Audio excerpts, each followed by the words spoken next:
The mid-season update is here for Call of Duty, and as always with updates like this, today we're going to be breaking down everything that changed and what's on deck for Cold War and beyond. So right into it, let me know your thoughts down in the comments below. What do you think of this update so far? You liking Sanatorium, the new map here introduced for Fireteam? You liking the new mode of Dropkick? Whatever it is, feel free to let me know your thoughts down below. As well, if you are new to the channel, do be sure to hit that subscribe button. We're on the road to 400,000 subscribers, and we'll keep you up to date with all things Black Ops Cold War, Warzone, and anything COD related. So if you're interested in joining the community, I'd love to have you. That said, let's talk about the update at hand. So one of the strange things here with this update is that we didn't actually have an actual update to download. It was instead a hotfix, a playlist update that introduced more content that's been in the game files. So while we usually see for mid-season updates a large download that we have to take into account before jumping into the game, this you can just jump right in and experience these things right now without having to spend any time waiting for a download.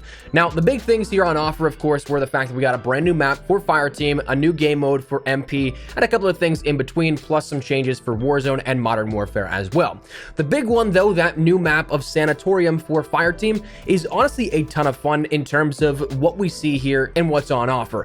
Fireteam itself isn't my favorite mode, but I honestly think this is probably the best Fireteam map that we have right now in terms of at least looks. And so far from preliminary playtime, a little bit of hands-on right as the map went live, it feels like the flow is pretty solid here with this. You got a lot of open area, but also a lot of close quarters engagements as well. So kind of covering all the bases here for what you'd want to see in terms of different engagements in a Fireteam map. And the map is absolutely massive. Again, looks stunning if you ask me. I think that that main building is pretty cool to experience and explore, and there seems to be a lot of cool stuff around the map as well. So looking forward to jumping into this one a little bit further, even though, again, Fireteam may not be my favorite, kind of just putting up with it for the brand new map, but it is something definitely I suggest checking out. It is always cool to see a new map, and something on such a scale is cool, especially if you're a Battle Royale fan, and this does in fact turn out to be part of the new Warzone map coming in the future. Might not be a bad idea to learn the environment so you can traverse that if it does come to Warzone.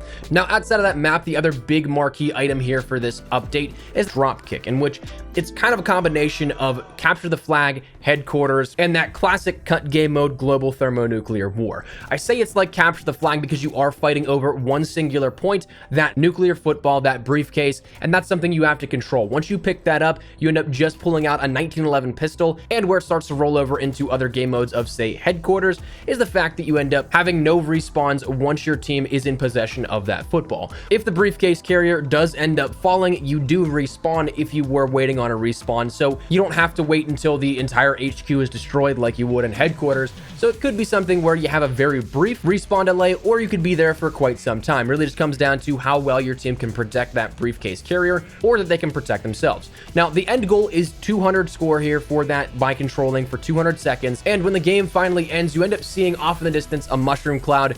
It's not as dramatic of a nuclear launch as you'd expect here with it, because it kind of just makes your screen go bright with no animation prior to hitting that 200 score limit, and instead, whenever the brightness dies down and you go to the victory screen, you can see off in the distance the mushroom cloud if you're on a map that isn't enclosed. But a cool, fun new mode here that we have on offer and what was introduced this week, alongside other game modes that are live as well, of Nuketown 24/7, Face Off, Prop Hunt, Gunfight Blueprints, and Raid and Crossroads 24/7 still ends up continuing on for this week. So a handful of different game modes that are definitely nice if you are on Cold War grinding out some stuff here. On the zombie side of things, we ended up seeing Cranked was introduced as well, in which that's, of course, a timer on how quickly you have to end up getting kills between each kill before you end up going down. Just exactly how Cranked has worked in the past for multiplayer, it's now there within zombies. Now, rounding out some Cold War specific items, we end up seeing that we have the introduction of the Wakizashi, a brand new melee weapon here within Cold War and subsequently Warzone as well, in which you can get it in either an organic unlock format, or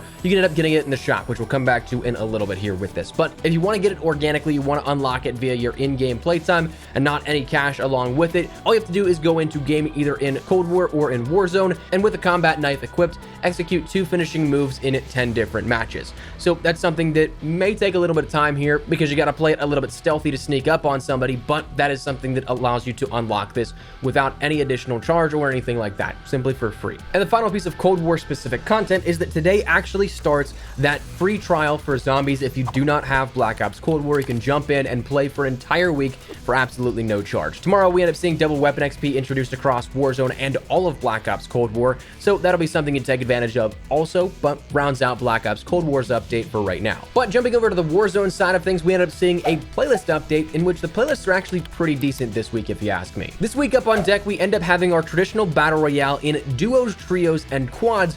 Not actually in solos, because solos was replaced by BR buyback solos. So your stimulus solos, meaning that you end up having enough cash for an initial buyback right at the beginning of the game. You can spend that how you will on any utility, such as a UAV or maybe going towards a loadout drop.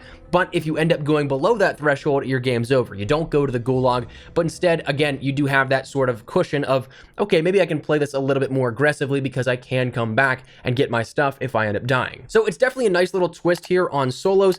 I think it's a lot of fun to play in duos and trios and even quads, but unfortunately, this is what we have here for solos this week. But again, much better, I think, than regular solos. We also end up seeing that Rebirth has a couple of game modes here with this, with mini royale solos, so the smaller version of Rebirth BR, but again in the solo format, and then Rebirth Resurgence quads, so you instead have of those trios have a full 4 now you can play with, which is definitely, I think, nice. I like the quads aspect to it rather than the trios. I kind of wish we had a Resurgence subsection where you could choose solos, duos, trios, or quads, but for now we of course have those quads. And then Plunder Trios was added in here as well for this week. Over on the Modern Warfare side, just for clarity's sake, we do have Realism Ground War sticking around, Blueprint Gunfight Snipers Only, Drop Zone returns, and Headquarters Firefight are introduced here with this week's playlist update for those of you guys still grinding out Modern Warfare. Now, the final items that were introduced here as of this week come in both the format of Warzone, but also within Cold War, and there seems to be one more maybe in Cold War as opposed to within Warzone. Those being the featured bundles here introduced into the shop. Now, if any of these things interest you and you'd like to support the channel a little further, like Goodfellas, Mr. Barker, Ralph, and Josh have, you can use code Espresso in the in-game item shop. And if you decide to do that, tweet me a picture. I'd love to shout out some of your generous support, but as always, is entirely optional. But this week introduced, we ended up seeing the Disavowed Assassin bundle, the Warthog Warrior, and the Cold War starter pack. Now, the Disavowed Assassin for 1600 COD points ends up coming along with the Organ Donor melee weapon, which is the Wakizashi, again, coming back to how you can unlock that immediately via the paid bundle here, the Killer Bee Port Nova skin, and then also a finishing move as well as an emblem and calling card. Now, personally, I don't think I'm going to pick up any of these this week. They don't really catch my attention too much here with this, but again, if you do want that Wakizashi right out of the gate here, this is a way to do that. The second bundle of the Warthog Warrior comes along for 1500 COD points and comes with the Wolf Stone skin and the Jackal LMG blueprint, along with a finishing move and a reticle as well. Again, both up there if they do interest you. These ones for this week don't really do it for me, but that's just me personally. But finally, that Cold War starter pack. Maybe I missed this earlier on because I feel like this should have been there from the beginning, and I also feel like I saw this Adler skin before, but it is something that is in the featured tab as of now. This comes along for $5 with the confidential Adler skin, the Casework calling card, the No Foreign emblem, 2 tier skips, and 500 COD points. And the nice part is that it comes along with the notice that if you already have your battle pass maxed, these tier skips actually roll over into the next season. And I don't know if that's the case for all tier skips, but that makes it actually a little bit somewhat more worth it. Also, when you consider the fact that the price is only $5, that's 500 COD points, which you get back with this bundle. So essentially, for that $5, you just put $5 in and immediately get $5 back within the game, also with the bonus items of the tier skips, the calling card, emblem, and of course that Adler skin. So it really comes down to how you gauge that and if it is worth it in your opinion. But that's something that's on offer as well, and it does round out this update here that we have right now. Now, is this the only stuff we have coming? The nice part is that no, that was the big fear that I had whenever we talked about this update, was that the mid-season update, we still have 6 weeks almost left on season 1 before season 2. So that is a large gap for having everything that we've seen within the initial roadmap for season 1 already released as of today.